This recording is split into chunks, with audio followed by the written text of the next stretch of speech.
السلام علیکم ناظرین کرام، نئی ویڈیو میں آپ کو خوش آمدید کہتے ہیں۔ حکومت نے پی ٹی آئی سے وعدہ کیا تھا کہ ڈاکٹر کی عمران خان سے ملاقات کروائی جائے گی۔ ابھی تک کم از کم یہ اطلاعات نہیں آئیں کہ کسی ڈاکٹر کی عمران خان سے ملاقات کروائی گئی ہے۔ عمران خان کے جو پرسنل ڈاکٹر ہیں ان کو عمران خان سے ملاقات کی اجازت نہیں دی جا رہی۔ وہ کل سے راولپنڈی اور اسلام آباد میں موجود ہیں، حالانکہ وہ لاہور میں ہوتے ہیں شوکت خانم ہسپتال میں۔ ان کو عمران خان سے ملاقات کی اجازت نہیں دی جا رہی۔ حکومت کا کہنا ہے کہ پیمز کے کمپیٹنٹ ڈاکٹر سے ملاقات کروائی جائے گی۔ بیرسٹر گوہر نے پھر اس پر ٹویٹ بھی کیا کہ پیمز کے ڈاکٹر سے ملاقات ہوگی، یعنی عمران خان کے ذاتی معالج سے ملاقات نہیں ہوگی، لیکن ابھی تک نہ ہی پیمز ہسپتال کے ڈاکٹر سے ملاقات کی کوئی خبر آئی ہے، اور ظاہر ہے کہ ذاتی معالج سے تو ملاقات کی کسی قسم کی کوئی خبر نہیں آئی۔ ایسی صورتحال میں ابھی عمران خان کی سابق اہلیہ جمائمہ خان نے بھی ایک ٹویٹ کیا ہے، اور اس ٹویٹ میں انہوں نے کیا لکھا ہے میں آپ کو پڑھ کے بتاتا ہوں۔ وہ کہتی ہیں کہ بڑے سیریس کنسرن پیدا ہو رہے ہیں کہ عمران خان کے ساتھ جیل میں کیسا سلوک کیا جا رہا ہے، جو میرے بچوں کا باپ ہے۔ وہ مزید لکھتی ہیں کہ پاکستانی اتھارٹیز اس حد تک گر گئی ہیں کہ ان کی فیملی اور ان کے وکلاء کو بھی ان سے ملاقات کی اجازت نہیں دے رہی۔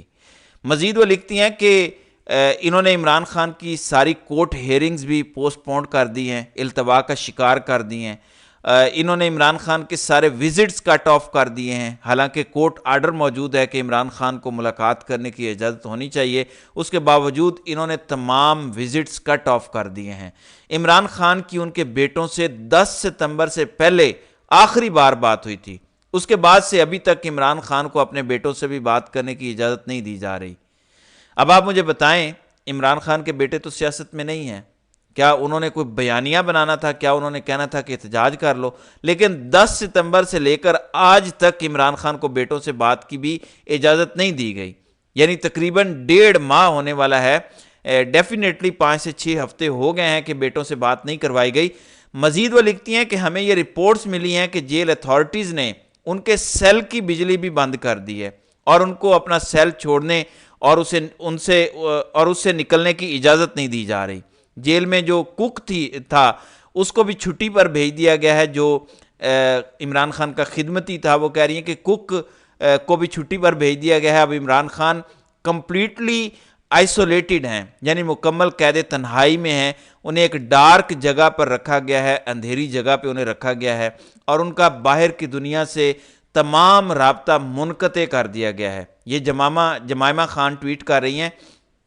آپ کو پتہ ہے کہ وہ پاکستان کی انٹرنل پولیٹکس میں دخل اندازی نہیں کرتی، اور جب سے عمران خان کی شادی ہوئی ہے بشرا بی بی سے، انہوں نے اپنے آپ کو بہت دور کر لیا۔ حالانکہ بیٹے تو موجود ہیں عمران خان کے، اور ظاہر ہے بیٹے رابطے میں رہتے ہیں، لیکن بیٹوں کے بہاف پہ وہ یہ ٹویٹ کر رہی ہیں تاکہ لوگ دیکھیں کہ اصل صورتحال ہے کیا۔ ان کے وکیل کنسرنڈ ہیں کہ ان کی سیفٹی اور ویل بینگ کی کیا صورتحال ہے۔ یہ سارے ایکشن، یہ عمران خان کی فیملی کو جو ٹارگٹ کرنے کا سارا منصوبہ چل رہا ہے، یہ اس کا حصہ ہیں۔ ان کی پارٹی کو بھی، ان کے سپورٹرز کو بھی خاموش کروایا گیا ہے۔ عمران خان کے بھتیجے حسان نیازی جو ایک سویلین ہیں، ان کو ملٹری کسٹڈی میں رکھا گیا ہے 2023 سے، اور مور ریسنٹلی عمران خان کی دونوں بہنوں عظمیٰ خان اور علیمہ خان کو بھی بند کر دیا گیا ہے، جو کہ عمران خان کے بہاف پہ بولتی تھیں۔ عمران خان کی بہنوں کے خلاف کوئی قانونی وجہ موجود نہیں ہے، اس کے باوجود انہیں جیل میں رکھا گیا ہے۔ اس جون کو یو این او کے ورکنگ گروپ نے یہ لکھا تھا کہ عمران خان کی قید غیر قانونی ہے، سیاسی بنیادوں پر ہے، اور انہیں فوری طور پر رہا کیا جائے۔ پھر نیچے وہ لکھتی ہیں کہ فوری طور پر انہیں ریلیز کیا جائے، اور سب سے پہلے ان کی بہنوں اور ان کے نیفیو کو رہا کیا جائے، اور ان کے بیٹوں سے ان کا رابطہ کروایا جائے۔ یہ جمائمہ خان کا ابھی کچھ دیر پہلے ٹویٹ آیا۔ اس کا مطلب ہے کہ حالات کافی خراب ہیں، اور رپورٹس اتنی سنگین ہیں کہ جمائمہ خان کو بھی کھل کے یہ ٹویٹ کرنا پڑ گیا ہے۔ اتنے شدید کشیدہ اور خراب حالات ہیں۔ اب عمران خان کی سچویشن یہ ہے، اور پاکستان میں بیرسٹر گوہر کہہ رہے ہیں کہ ملاقات کروا دیں گے ڈاکٹر سے، ہمیں ایشورنس دی گئی ہے۔ کس نے ایشورنس دی ہے؟ محسن نقوی نے، جو جرنیلوں کا پٹھو ہے۔ تو جرنیلوں کے اس فضلے نے ایک ایشورنس دی، اور پی ٹی آئی نے اس پر یقین کر لیا، اور آج کا احتجاج مؤخر کر دیا گیا۔ اب ایسی صورتحال میں آپ کو ایک وجہ بتا دیتا ہوں کہ پی ٹی آئی کی قیادت اور عوام میں گیپ کیوں بڑھ رہا ہے۔ قیادت جو باہر ہے، لوگوں کو سمجھ نہیں آ رہی کہ ہے کیا۔ ایسا نہیں ہے کہ سارے کمپرومائزڈ ہیں، سارے کمپنی کے لیے کام کر رہے ہیں. زیادہ مسئلہ ان کا یہ ہے کہ یہ نون لیگ اور پیپلز پارٹی کی طرح عادی فراڈیے اور جھوٹے نہیں ہیں. یہ میں آپ کو بتا رہا ہوں، اپنا انالیسس دے رہا ہوں. اگر یہ نون لیگ اور پیپلز پارٹی کی طرح عادی فراڈیے اور جھوٹے ہوتے تو یہ رجیم چینج آپریشن کو بھی جمہوری فتح کر کے بیچ لیتے، جیسے وہ پکا منہ کر کے بیچتے ہیں. جیسے اب آپ بلاول کو دیکھ رہے ہیں پاکستان میں آئینی مارشل لا لگانے کو، وہ ایسے ڈیفینڈ کر رہا ہے کہ قائد اعظم نے بھی کہا تھا کہ مارشل لا لگا دو. مطلب ایک کانسٹیٹیوشنل کورٹ بنا کے پاکستان فوج کے حوالے کر دو، یہ قائد اعظم نے بھی کہا تھا. تو ایسے وہ بیچ رہا ہے. کیوں؟ یہ لوگ عادی جھوٹے اور عادی فراڈی ہیں، یہ سب کچھ کر سکتے ہیں، یہ کنونسنگ طریقے سے جھوٹ بولتے ہیں. پی ٹی آئی کے لوگوں کا یہ مسئلہ ہے کہ عمران خان نے ان کی ٹریننگ یہ کیا کہ تم نے سچ بولنا ہے. اب جب انہیں اسی بیک ڈور بات چیت کی وجہ سے جو عوام کو نہیں بتائی جا سکتی، عوام کے سامنے جھوٹ بولنا پڑ رہا ہے یا غلط بیانی کرنی پڑ رہی ہے یا انفارمیشن کو ود ہولڈ کرنا پڑ رہا ہے، اس سے ان سے ہو نہیں رہا. جب یہ آ کے عوام کے سامنے بیان دیتے ہیں، فار ایگزامپل علی امین گنڈا پور نے جو تقریر کی خیبر پختونخوا اسمبلی میں، جو ڈی چوک کا احتجاج تھا، اس کے بعد جب واپس آئے، سب کو پتہ ہے کہ جو انہوں نے بولا اس میں سچائی نہیں تھی. لیکن اگر بیک ڈور وہ اچھی نیت سے کوئی بات چیت کر رہے ہیں، کیونکہ وہ بتا نہیں سکتے عوام کو جھوٹ بولنے کی، کیونکہ عادت نہیں ہے اس طرح اتنے بڑے لیول پر، تو اگر بیک ڈور پر کوئی بات چیت ہو رہی ہے اور یہ لوگ عمران خان کے وفادار ہیں سارے، ہم یہ مان لیتے ہیں، تو بھی ان کے لیے یہ مسئلہ ہے کہ یہ کنونسنگ جھوٹ نہیں بول سکتے، اس لیے پکڑے جاتے ہیں. اور ایک اور مسئلہ ہے، پیپلز پارٹی اور نون لیگ کے جو آٹے میں نمک کے برابر سپورٹرز ملک میں رہ گئے ہیں، وہ دماغ نہیں استعمال کرتے. جدھر کہا نواز شریف نے وہ لگ گئے، جدھر کہا زرداری نے وہ لگ گئے. لیکن پی ٹی آئی کا سپورٹر بڑا باشعور ہے، وہ ان کو پکڑ لیتا ہے. پی ٹی آئی کا سپورٹر تو یہ کہہ رہا ہے کہ اگر آپ کی بیک ڈور کوئی ڈیل ہو رہی ہے، وہ بھی نہیں ہونی چاہیے، وہ آپ ٹرانسپریسی کے ساتھ ہمارے سامنے کریں جو کرنا ہے. میں یہ نہیں کہہ رہا کہ کوئی ڈیل ہو رہی ہے، اس بات کو سمجھیں کہ پی ٹی آئی کا سپورٹر ٹرانسپریسی مانگتا ہے. ایون سلمان اکرم راجہ جو میرے پسندیدہ وکیل ہے، ان کو بھی میں دیکھ رہا تھا کہ وہ تھوڑے ڈسٹرب محسوس ہو رہے تھے کہ دیکھیں ہم سوشل میڈیا کی بات پر تو فیصلے نہیں کر سکتے، ہم وہ فیصلے کریں گے جو اکثریت کی رائے ہے. یہ پارٹی کا کوئی ایک بندہ تو نہیں چلا رہا، تو یہ سارے، تو یہ تھوڑے سے مجھے لگا کہ پریشان ہیں اس پر جو سوشل میڈیا کا رد عمل آتا ہے. لیکن یہ سمجھنا چاہیے انہیں کہ یہی جمہوریت ہے. سوشل میڈیا نے جو آپ پر نظر رکھی ہے، یہی آپ کو سیدھے رستے پر چلائے گا، یہی آپ کو اصل جمہوریت کی طرف لے کر آئے گا. ہر بندے کو اپنا دل کشادہ کرنا چاہیے اور سوشل میڈیا کی تنقید کو ویلکم کرنا چاہیے. اب آپ کو ایک کلپ سنواتا ہوں جس سے آپ کو لگے گا کہ شاید وکلاء جاگ گئے ہیں. یہ ذرا سنیں. یہ کانسٹیٹیوشن میں امینڈمنٹ یہ ساری دنیا دیکھے گی، ساری دنیا دیکھے گی کہ یہ امینڈمنٹ ہم ہونے نہیں دیں گے. کسی کا باپ بھی یہ امینڈمنٹ نہیں کر سکتا، کوئی بڑی سی بڑی طاقت بھی نہیں کر سکتا. وہ اسٹیبلشمنٹ جو پردوں کے پیچھے جس نے ڈرافٹ بنایا ہے، جس نے امینڈمنٹ تعمیر کی ہے، وہ بھی نہیں اس کو کرا سکتا.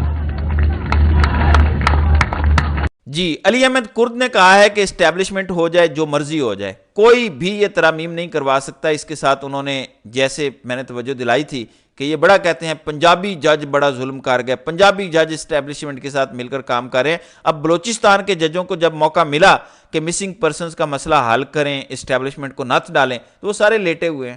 علی احمد کرد نے ان کے بارے میں کچھ مزید کہا ہے، یہ ذرا سنیں.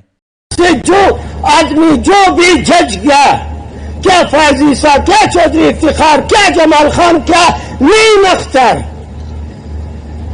وہ جج کہلانے کے حقدار نہیں ہیں، جج کہلانے کے حقدار نہیں.